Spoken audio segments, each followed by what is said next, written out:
Hello students, मैं आ गई अपनी न्यू यूट्यूब वीडियो के साथ आप सभी को क्लास 6 की एनसीईआरटी मैथ्स पढ़ाने। Today we will continue exercise 3.5 question number 5। Okay, तो हम स्टार्ट करते हैं। ये हमारा क्वेश्चन नंबर 5 है। Right the smallest 5 digit number and express it in the form of its prime factors. ठीक है, तो हमें स्मॉलेस्ट 5 डिजिट नंबर लिखना है एंड देन उसको फिर उसके प्राइम फैक्टर्स लिखने। जैसे पिछले वाले क्वेश्चन में हमने किया था, तो उसमें हमें ग्रेटेस्ट वाला करना था, इसमें हमें स्मॉलेस्ट का करना है। ठीक है, तो हमारा सबसे पहले तो स्मॉलेस्ट 5 डिजिट नंबर क्या हो जाता है, 1 एंड 4 zeros। ठीक है, ये हो गया हमारा स्मॉलेस्ट 5 डिजिट नंबर। नाउ हम इसको प्राइम फैक्टराइजेशन के थ्रू सॉल्व करके इसके प्राइम फैक्टर्स लिखेंगे। तो मैं इसको प्राइम फैक्टराइजेशन के थ्रू करूं तो 2 और ये 2 5s are 10 और 000। ओके, तो देन अब 2 को तो हम करेंगे नहीं, प्राइम फैक्टर 2 का तो होगा नहीं, तो अब 5000 का करेंगे, दैट इज 2 और इस 2 को 5000 से डिवाइड करेंगे तो हमारा आएगा 2500। ओके, देन अब 2 तो हमारा होगा नहीं, देन अब हम 2500 को करेंगे 2 से 2 1s are 2 2 2s are 4 5 divide करते जाएंगे। अब हमारा आ रहा है 1250। ठीक है, अगेन इसको हम इस 2 को नहीं करेंगे, इस 1250 को प्राइम फैक्टराइजेशन करेंगे। तो हमने किया 2 से 2 2 6s are 12 2 2s are 4 1 बचा तो 2 5s are 10। ठीक है, हमने 2 से इसको डिवाइड किया तो हमारे पास मिल गया 625।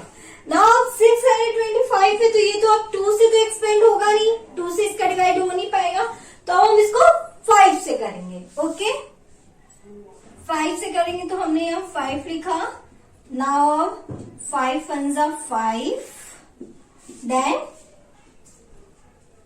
हमारे यहाँ बच गया 1 5 2s are 10, then 5 5s are 25। ठीक है, तो हमने 625 को डिवाइड किया 5 से, तो हमें क्या मिल गया 125। अब हम 5 को एक्सपेंड नहीं करके 125 को एक्सपेंड करेंगे तो हमें क्या मिलेगा 5 2s are 10, then 5 5s are 25। अब फिर से 25 को एक्सपेंड करेंगे तो हमें यहाँ पे 5 5s are 25, दोनों साइड 5 मिलेंगे और अब इसके आगे कुछ भी एक्सपेंड हमारा नहीं होगा। This is last. ओके, तो अब हम इसके प्राइम फैक्टर्स लिखते हैं। हमारे क्या क्या हो जाएंगे, 2 into 2 into 2 then into 2, then अब हमारा 2 वाला हो गया। अब हम 5 वाला लिखेंगे, ये और ये मीन्स 4 बार 5।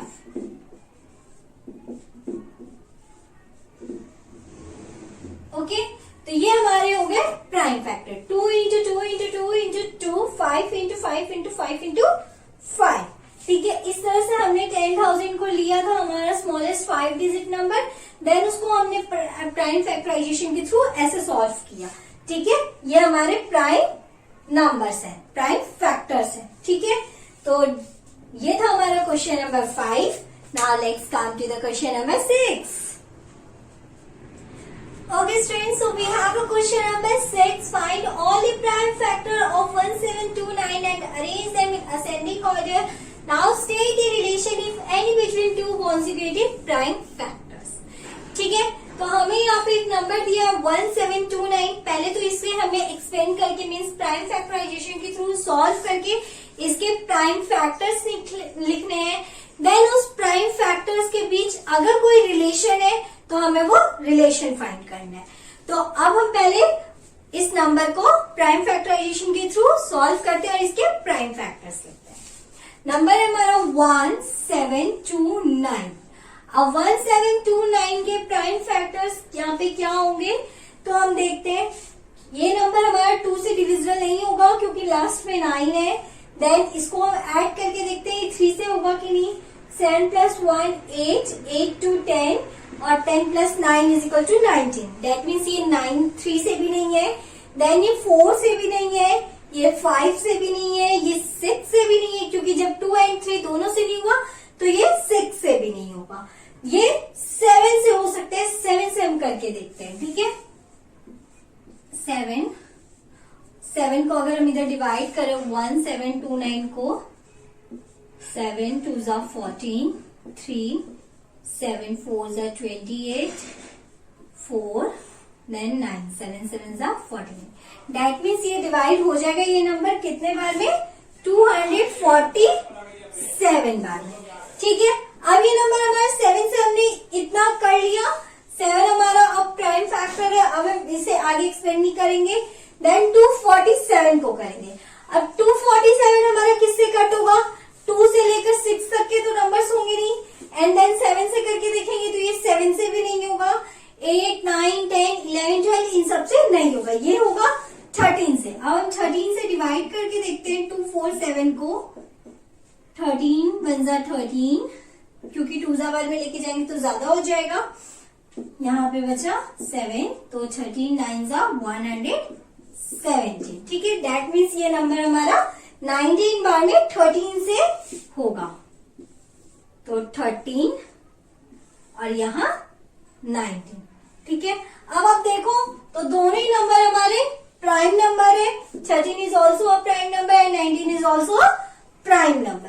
दैट मीन्स अब इसके आगे कोई भी नंबर एक्सपेक्ट नहीं होगा, तो हमारे यहाँ प्राइम फैक्टर्स क्या हो जाएंगे, हम लिख लेते हैं।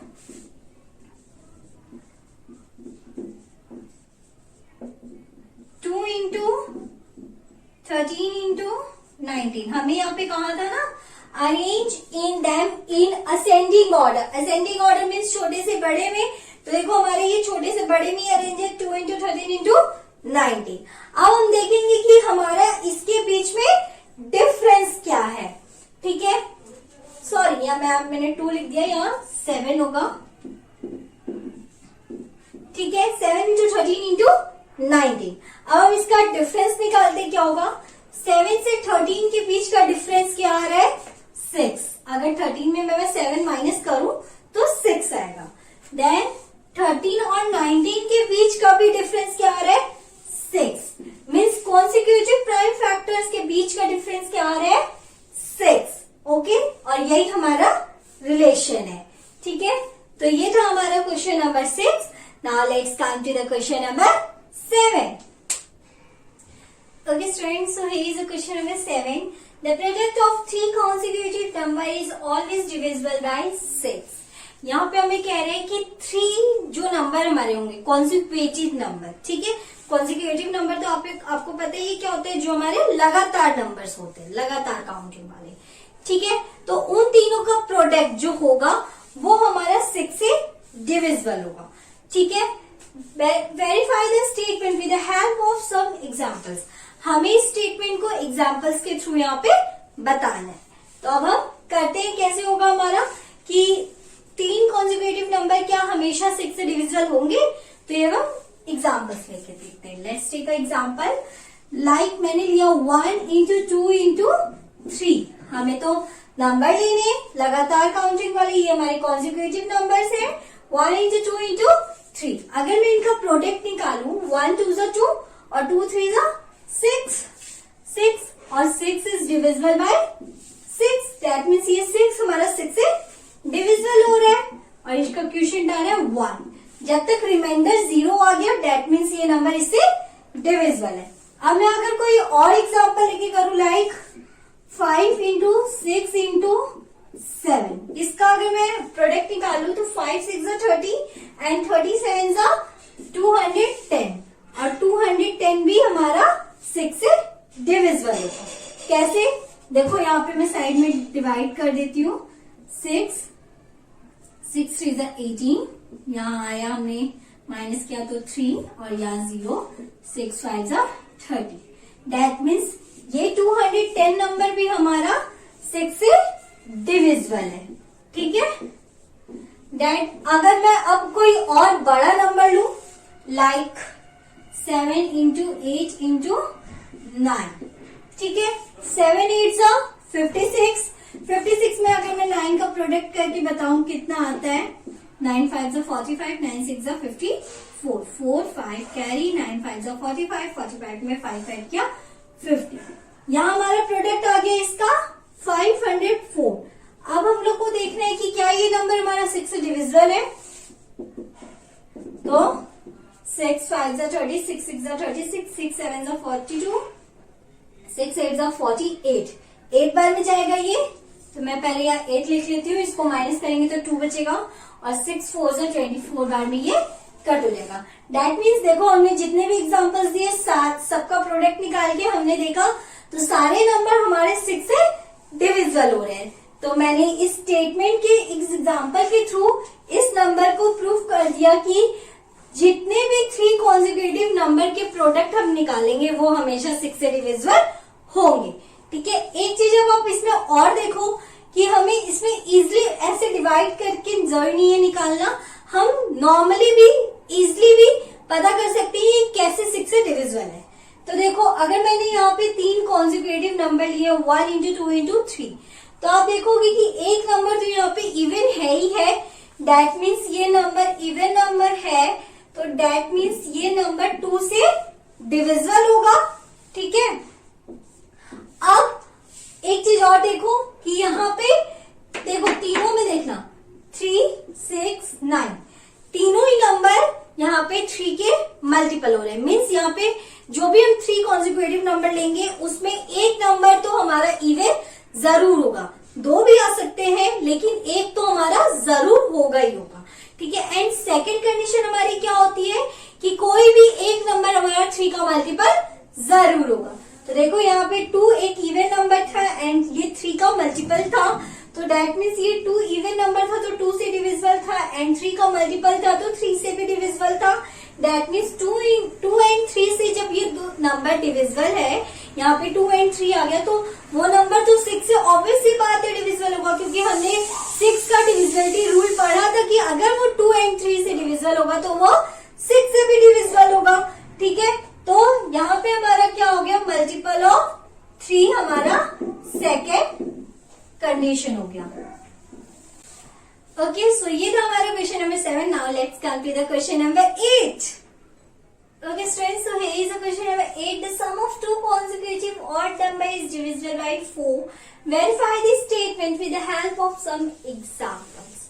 हमें यहाँ बताना है कि 2 consecutive odd number का जो सम आएगा वो 4 से डिविजिबल होगा या नहीं होगा, और ये हमें एक एग्जाम्पल के थ्रू यहाँ पे समझाना है, ठीक है। कॉन्जिक्यूटिव नंबर मीन्स लगातार काउंटिंग वाले नंबर्स, तो हम अब एग्जाम्पल लेके करते हैं, ठीक है। तो पहला कॉन्जिक्यूटिव ऑड नंबर हमारा क्या हो जाएगा, 3, तो हमने वही ले लिया 3। नाउ हमें कॉन्जिक्यूटिव ऑड नंबर कह रहा है, कॉन्जिक्यूटिव नंबर नहीं कह रहा है। अगर सिर्फ कॉन्जिक्यूटिव नंबर कहा होता तो हम 3 के बाद डायरेक्ट 4 लिख देते, लेकिन यहाँ पे कॉन्जिक्यूटिव ऑड नंबर कह रहे हैं, तो 3 के बाद हमारा कॉन्जिक्यूटिव ऑड नंबर क्या होगा, 5। तो मैं 3 + 5 करती हूँ तो हमारा 8 आएगा, और 8 इज डिविजिबल बाय 4। 8 तो हमारा 4 से डिविजिबल हो जाता है, ठीक है। अब मैं यहाँ और एग्जांपल्स लेती हूँ, कुछ बड़ा नंबर लेती हूँ, लाइक ऑड नंबर लेना है तो मैं 17 लेती हूँ, फिर 17 के बाद कॉन्जिक्यूटिव ऑड नंबर 19 लेते हैं, तो और 17 और 19 को मैं ऐड करती हूँ जो कितना हो जाएगा 36, एंड 36 इज डिविजिबल बाय 4, ठीक है।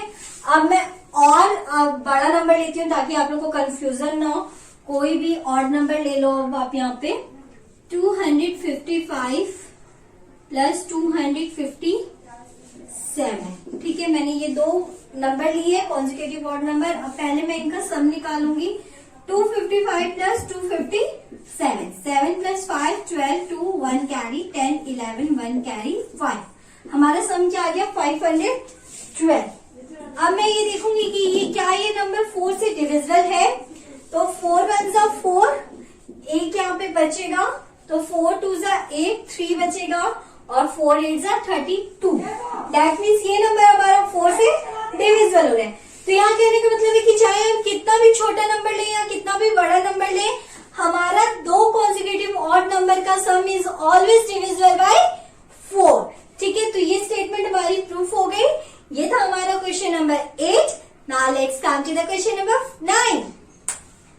ओके स्टूडेंट्स, तो हम अब आ गए क्वेश्चन नंबर 9 पे। In which of the following expression prime factorisation has been done. ठीक है, तो हमें यहाँ पे क्वेश्चंस दिए रहेंगे। मीन्स देखो, जैसे हमें यहाँ पे दिया है 24 is equal to 2 into 3 into 4।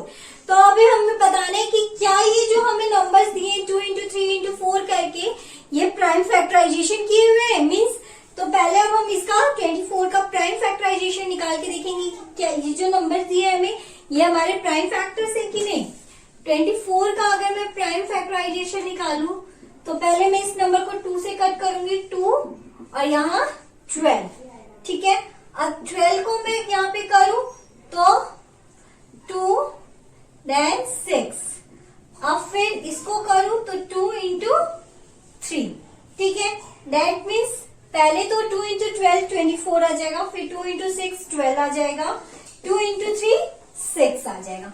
तो अगर मैं इसके प्राइम फैक्टर्स निकालूं तो हमारा क्या हो जाएगा 2 इंटू 2 इंटू 2 इंटू 3। ठीक है, 2 2 जा 4, देखो यहाँ पे 2 2 जा 4, 4 2 जा 8, 8 3 जा 24। तो हमारा आ रहा है, लेकिन यहाँ पे जो हमें दिया है ये दिया है 2 इंटू 3 3 इंटू 4।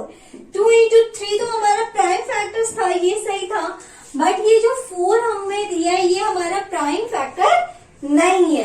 क्योंकि अगर हम 4 को एक्सपेंड करें तो हम 2 इंटू 2 कर सकते हैं, फिर हमारे वही वाले नंबर आ जाते हैं 2 इंटू 3 इंटू 2 इंटू 2। जैसे इसमें 3 बार 2 है वैसे इसमें भी 3 बार 2 और 1 बार 3 आ जाता। लेकिन यहाँ पे ये हमें 4 दे दिया डायरेक्ट, इसको हमें एक्सपेंड नहीं करके दिया हुआ है। दैट मीन्स ये हमारा प्राइम फैक्टराइजेशन के थ्रू नहीं है। ठीक है, तो ये था हमारा question number A. Now let's come to the B. Okay students, so here is the B. 56 is equal to 7 into 2 into 2 into 2। ठीक है, तो अब हम 56 को सॉल्व करके देखेंगे। 56 तो इससे मैं कर लेती हूँ 7 8 जा 56 एक्सपेंड करके, देन हम 8 को एक्सपेंड करेंगे। क्यों? क्योंकि 7 तो हमारा प्राइम फैक्टर हो गया। अब 8 को करूँ तो 2 2 4 जा 8, then 2 is also a prime factor.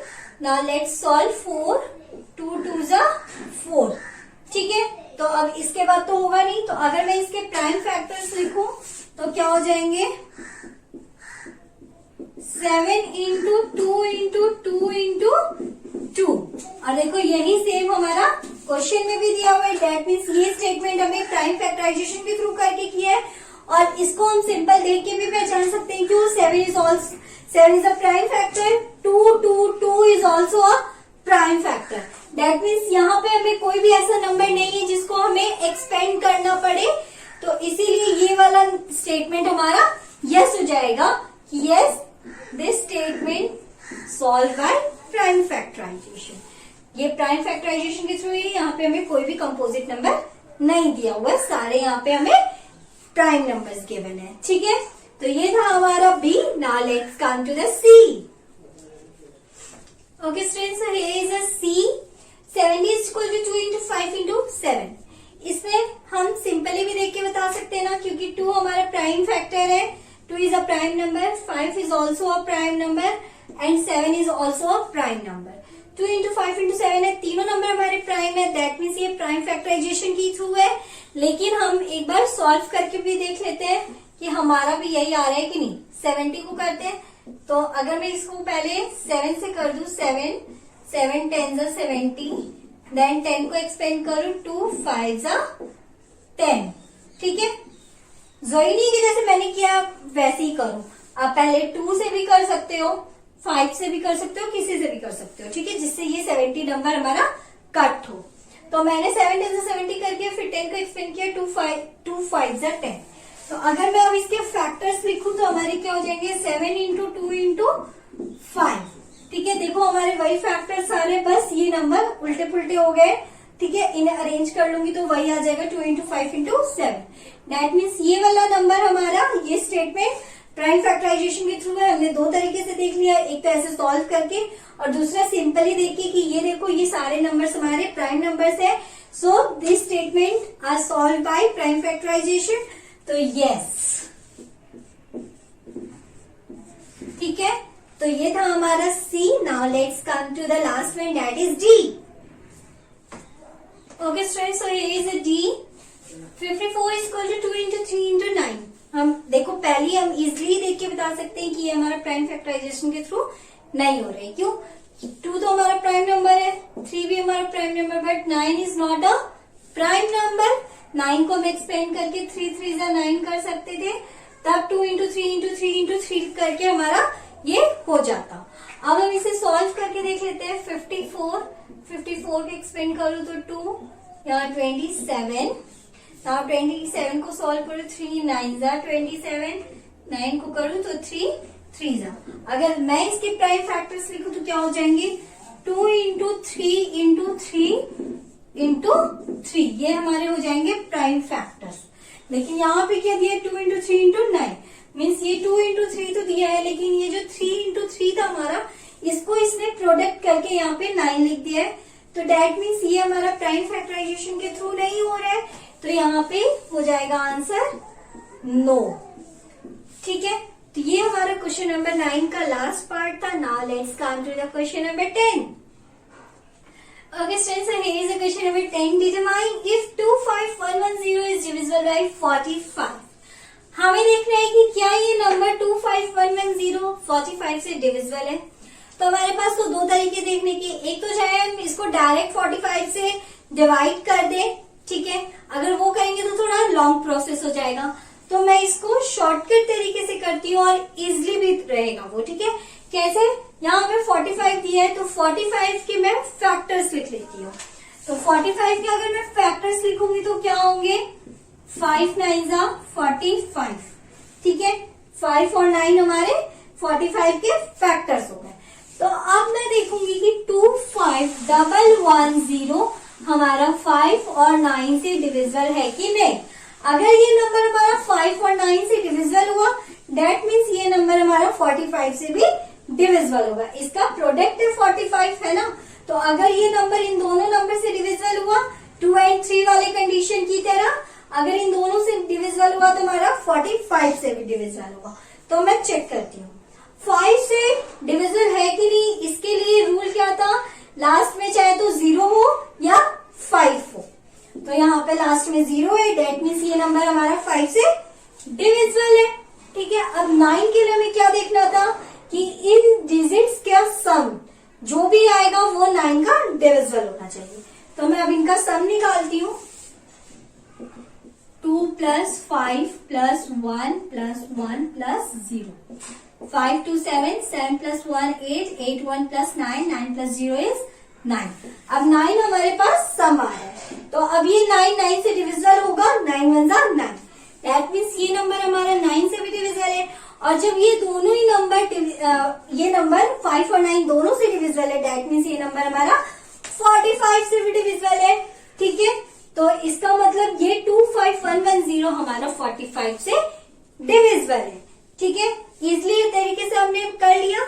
ये था हमारा question number 10। Now let's come to the question number 11। Okay students, so here is the question number 11। 18 is divisible by both 2 and 3, ठीक है। तो हमें यहाँ पे इस लाइन में कह रहे हैं कि 18 हमारा जो नंबर है वो हमारे दोनों से डिविजिबल है, 2 and 3 से, ठीक है। आगे क्या कह रहे हैं? It was also divisible by 2 × 3 = 6। तो आगे हमें ये कह रहे हैं कि वही 18 नंबर हमारा 2 × 3 करके जो 6 आएगा, मीन्स 2 and 3 से ये डिविजिबल था, तो 2 and 3 का प्रोडक्ट करके जो हमारा 6 आएगा उससे भी डिविजिबल होगा 18, ठीक है। Similarly a number is divisible by both 4 and 6। उसी तरह कोई नंबर है जो 4 and 6 दोनों से डिविजिबल है, ठीक है। Can we say that the number must also be divisible by 4 × 6 = 24। तो क्या हम कह सकते हैं कि जैसे 2 × 2 and 3 का हमने प्रोडक्ट करके 6 से वो नंबर 18 हमारा डिविजिबल था, उसी तरह क्या 4 and 6 को प्रोडक्ट करके 24 जो हमारा नंबर आएगा वो उस नंबर से डिविजिबल होगा। तो if not give an example to justify your answer. अगर ऐसा नहीं है तो हमें एग्जाम्पल देना है, ठीक है। तो यहाँ पे क्या कह रहे हैं? Can we say that the number must also be. यहाँ पे आप समझो मस्ट मीन्स ऐसा ही होना चाहिए। जैसे हमारा 2 into 3 is equal to 6 product करके आ रहा है, मीन्स 2 एंड 3 का जो प्रोडक्ट करके 18 डिविजिबल हो रहा है, उसी तरह 4 इंटू 6 इज इक्वल टू 24 करके वो नंबर हमारा 24 से डिविजिबल होना चाहिए। तो इसके लिए अगर एक्सेप्शंस होते हैं, लाइक अगर कोई बड़ा नंबर होता तो ये प्रूफ हो भी जाता, बट अगर हम कोई छोटा नंबर ले लें लाइक 12, तो 12 लो तो ये नंबर हमारा 4 से भी डिविजिबल है, 6 से भी डिविजिबल है, 4 3 से 12, 6 2 से 12। लेकिन अगर मैं इनका प्रोडक्ट करके करूं 4 इंटू 6 इज इक्वल टू 24, तो क्या ये नंबर 12 इस 24 से डिविजिबल है? नहीं, क्योंकि 24 में से 24 हो जाएगा और 12 तो उसमें आएगा ही नहीं। अगर मैं कहूं कि 24 हमारा 12 से डिविजिबल है, ठीक है, अगर मैं कहूं 24 इज डिविजिबल बाई 12, ठीक है, लेकिन 12 इज नॉट डिविजिबल बाई 24, क्योंकि 12 तो एक छोटा नंबर हो गया, 24 बड़ा नंबर हो गया, तो जाहिर सी बात है कि यहाँ 12 हमारा 24 से डिवाइड नहीं होगा। तो मैं यहाँ लिख दे दूं 12 is divisible by 4 and 6 but not divisible by 24। ठीक है, कहने का मतलब यहाँ पे छोटा नंबर लेके देखा मैंने, तो यहाँ पे एक्सेप्शन हमारा निकल गया कि अगर कोई भी छोटा नंबर होगा तो वो 24 से डिविजिबल नहीं होगा। इसीलिए ये जो हमारा केस बन रहा है प्रोडक्ट वाला, ये हमारा सही नहीं है।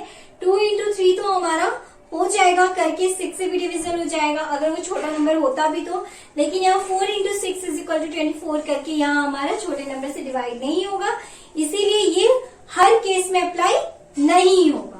तो ये था हमारा question number 11। Now let's come to the last one, that is question number 12। Okay students, here is the question number 12. I am the smallest number having 4 different prime factors. Can you find me? तो यहाँ पे हमें कह रहे हैं I am the smallest number means मैं सबसे छोटा नंबर हूँ। फिर कह रहे हैं having 4 different prime factor और मेरे 4 different prime factors हैं। तो क्या आप मुझे ढूंढ सकते हो? ठीक है, तो हमें यहाँ पे पहले कह रहे हैं कि I am the smallest number means इसके जो प्राइम फैक्टर्स होंगे वो भी स्मॉलेस्ट ही होंगे। तो हम पहले इसके 4 प्राइम फैक्टर्स लिखते हैं जो स्मॉलेस्ट हो। तो सबसे हमारा स्मॉलेस्ट प्राइम फैक्टर क्या हो जाएगा? 2, देन 3, देन 5, देन 7। ठीक है, हमें 4 प्राइम फैक्टर मिल गए। देखो ये अलग अलग भी है, 2 इंटू 3 इंटू 5 इंटू 7। ठीक है, और चारों नंबर हमारे प्राइम भी है। तो अगर मैं इनका प्रोडक्ट निकाल दूं तो हमें पता चल जाएगा कि वो नंबर कौन सा है जिसके ये चारों डिफरेंट डिफरेंट प्राइम फैक्टर्स हैं। ठीक है, तो 2 3 6, 6 5 30 और 30 में 7 को अगर मैं प्रोडक्ट कर देती हूँ तो हमारा आ जाएगा यहाँ पे 210। ठीक है, तो इसका मतलब 210 हमारा सबसे स्मॉलेस्ट नंबर है जिसके 4 डिफरेंट प्राइम फैक्टर क्या है? 2 इंटू 3 इंटू 5 इंटू 7। ठीक है, okay, this is last question of this exercise 3.5. I hope you understand all the things. If you have any doubt, any query, you can comment in comment box and don't forget to subscribe our channel. Thank you students.